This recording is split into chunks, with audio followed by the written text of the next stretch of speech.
Hey guys, excuse me. So hey guys, welcome back to Indirect Knowledge. This is Chandra. So we did a reading this morning, and now we've got several more to do.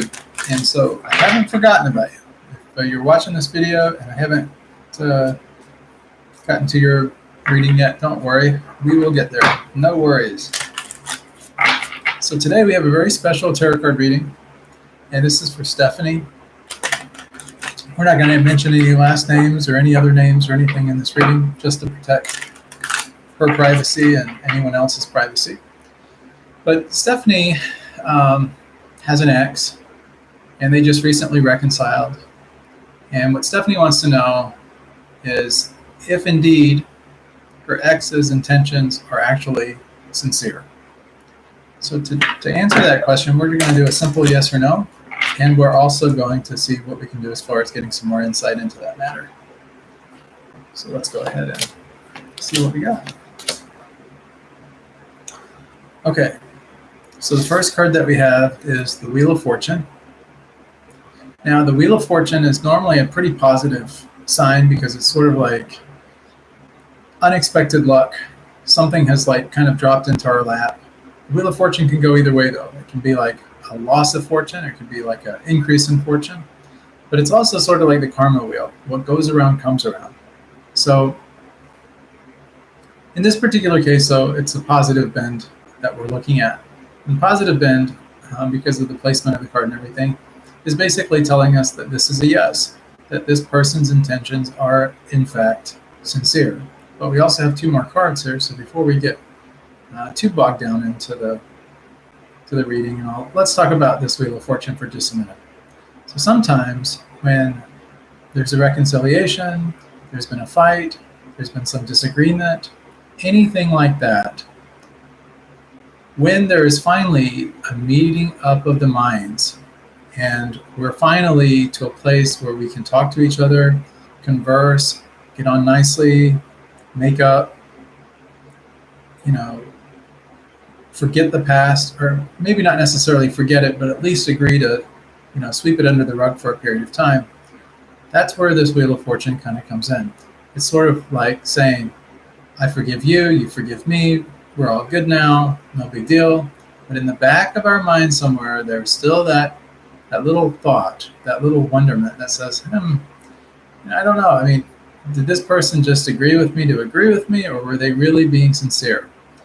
Are their intentions really pure here? What's going on? But with the Wheel of Fortune, it's normally 9 times out of 10, this is a very positive card. And it's one that we, more or less just say, okay, this is very unexpected. I didn't see this one coming. And so that's what puts it into a really positive space. It's normally kind of like a benefit, or something extra special comes and just kind of lands in our lap and gives us sort of like, oh wow, this is unexpected goodness, and I really appreciate this. So think of it kind of in that light. So Stephanie, the next card that we have is the Four of Swords. And this is also a yes, by the way, just to kind of put it out there. The reason this is a yes is because fours generally indicate stability. And in this particular reading, this is about the stability of the mind, thoughts, our mind, that monkey chatter that happens in the brain, all that the ramblings that are inside of us, that stuff is becoming more and more stabilized. We're becoming more aware of the world around us. We're becoming more aware of our own thoughts and our own ideas. And sometimes we can just let our mind, get the better of us. And then in that way, sometimes things end up becoming a lot more serious than what they really are. So it's sort of like sometimes we just read into things too much. And that's what the swords really are all about. And so we get conflict. And so you notice this person, they're kind of resting, meditating. It's kind of like a rest and renewal period, kind of a rest and retreat period. But you notice this is a calming of the mind. And as you guys have probably heard me on previous readings before, I have one of my favorite scriptural quotes is, for one who has conquered the mind is the best of friends. For one who has failed to do so, the mind will be the greatest enemy. And what it's basically saying is, like, if we look at it in terms of our senses, these are the things that are our attachments, things that we're attracted to. It could be anything. It could be a deck of tarot cards, for example. Like there could be maybe a design or something like that would attract us, and that's the one that we buy. Or maybe something else attracts us, and that's what we buy. But it's normally things that we see, feel, touch, hear, taste. All these kind of things. Once we've enjoyed something once, we want it again and again and again. So marketers know this all too well, and so we see this a lot of times play out in marketing messages and different things, where they'll use those sensory kind of language in order to get us to become attracted or pay attention to whatever it is that they're trying to sell us. And they make it sound really good, and their descriptors that they use make it really an inviting proposition. And if they can sell us enough value in terms of what this thing possesses, well, the good chances is that if we have the money, we may just very well buy it. Well, in this particular card, it's like we're kind of finally getting a control of our own mind. And this person here is just really stabilizing their mind. So now their mind's not racing out of control as much as it once did. For this person, for you, it's more like, okay, I can see things more clearly now. I really do trust this. This, is really what's going on. Everything should be pretty good right here, right now. Finally, we get to the last card. And the last card that we have is the Emperor. Okay, this is also a yes. So we've had 3 yeses. So this more or less validates that this person's intentions truly are sincere, and they can be believed. And what we have with the Emperor is this is really about matter-of-factness. It's law and order. These are where the foundations of relationships and everything kind of begin with. And so this is sort of like at this point in the relationship, in terms of where you guys are at, this is really kind of an indication that, it's time to really start to have some clearly defined boundaries. What's appropriate, what's not appropriate, what can we agree on, what can we not agree on.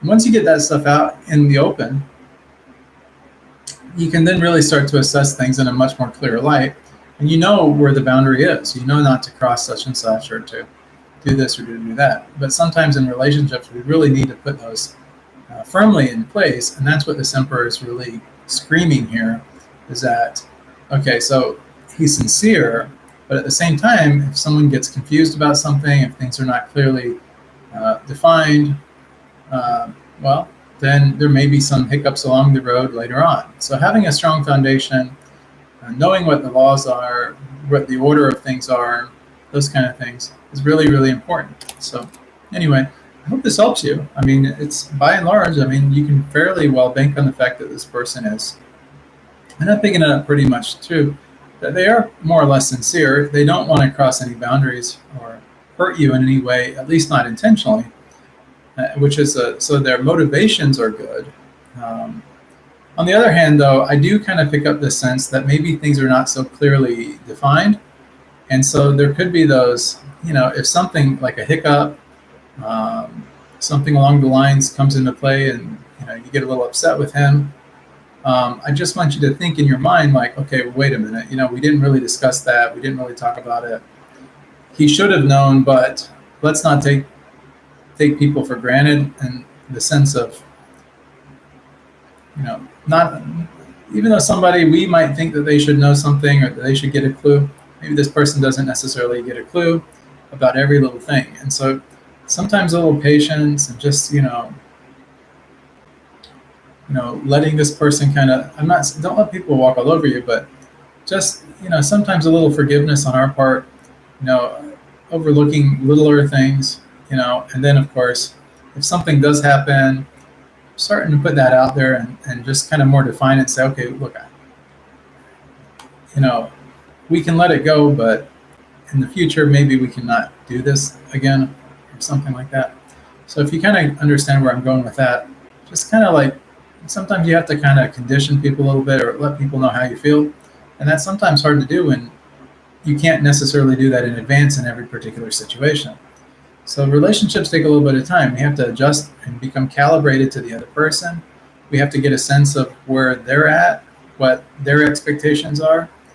And once we can kind of understand that, then it's a lot easier to get on nicely with each other and to have a good solid relationship. But yeah, I do see a lot of positivity in store for this. A couple of hiccups maybe along the way in the future, but you can alleviate a lot of that if you guys just open up the conversation a little bit, kind of express your feelings, but do it in a nice way. I mean, I wouldn't do it in a way that's overly emotional, but just do it in a way that's pretty calm and say, hey, look, I really need to talk to you about this. Um, this bothers me. When you do this, could you just, at least around me, could you maybe not do that? I'm not trying to change you or tell you how to act or anything. I don't want to step on your toes, but yeah, it just doesn't really work for me. And just kind of feel them out on it, and then say, "Oh yeah, I'm sorry, I didn't realize that bothered you." And you might get that kind of a response. But if you put it in a way that's harsh or condemning or judgmental, the person may become very, very offensive and come right back at you with something and say, "Well, you did blah blah blah," and you don't want any of that. So keep the negativity at bay, maintain a nice positive calm, and everything should be really good stuff. But thank you so much for the opportunity to serve in this way. As most of you guys know, I'm a monk, and this is one of the services that I do. If you guys would like to support us and all of our, support us in terms of what we do and help out, this service and others, you're welcome to do that. So long as you do it from the heart. You can go to helpbydonating.com, give whatever donation you want, and I promise you it will go to a lot of good. Now, if you need a tarot card reading or you want some spiritual direction or anything like that, I'm also here. I do those services as well. So please, I'll tell you what, just if you look at the description below this video, I'll have all of the information below this video that you can check out and get information on, and hopefully that will help you. But yeah, so thanks for tuning in. I will see you guys on the next episode of Indirect Knowledge. Much love, many blessings.